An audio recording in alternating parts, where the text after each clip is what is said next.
Hello guys, welcome back to our YouTube channel.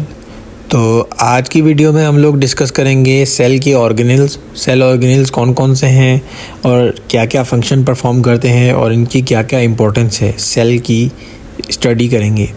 तो cell organelles में सबसे पहले माइटोकॉन्ड्रिया आता है।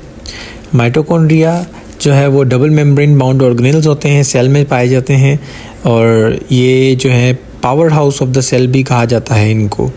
सेल का पावर हाउस इनको इसलिए कहा जाता है क्योंकि ये जो है एटीपी जनरेट करते हैं, एडिनोसिन ट्राइफॉस्फेट, जो कि एक एनर्जी की करेंसी मानी जाती है सेल में। इसीलिए माइटोकॉन्ड्रिया को जो है वो power house of the cell भी कहा जाता है। तो उसके बाद हम लोग डिस्कस करेंगे, ये था माइटोकॉन्ड्रिया। इसके बाद हम लोग डिस्कस करेंगे राइबोसोम्स के बारे में। राइबोसोम्स क्या हैं, आइए हम लोग डिस्कस करते हैं। राइबोसोम्स जो हैं वो सेल्यूलर स्ट्रक्चर्स हैं, रिस्पॉन्सिबल होते हैं प्रोटीन की सिंथेसिस के लिए।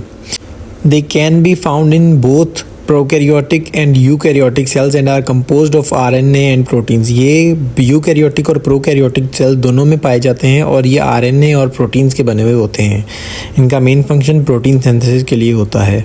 उसके बाद क्रोमोसोम्स की बात करते हैं। क्रोमोसोम्स जो हैं वो लॉन्ग स्ट्रैंड्स ऑफ डीएनए हैं जो कि पाए जाते हैं न्यूक्लियस के अंदर यूकैरियोटिक सेल्स में।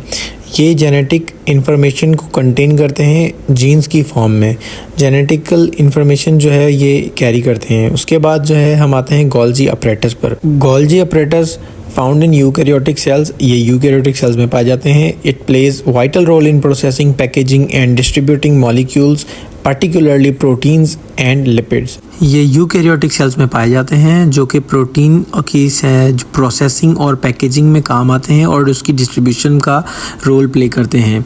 और इसके साथ साथ ये जो है प्रोटीन को मॉडिफाई करते हैं और उसको प्रोटीन को किसी भी सेल की इनसाइड या आउटसाइड ऑफ द बॉडी भेजने से पहले ये प्रोटीन को मॉडिफाई कर लेते हैं। अब उसके बाद आते हैं एंडोप्लाज्मिक रेटिकुलम के ऊपर।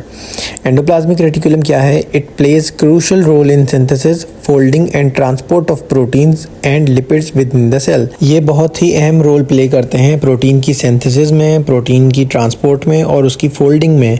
और इसके साथ साथ लिपिड को भी ये सिंथेसाइज और फोल्ड करते हैं और उसकी ट्रांसपोर्ट में हेल्प आउट करते हैं।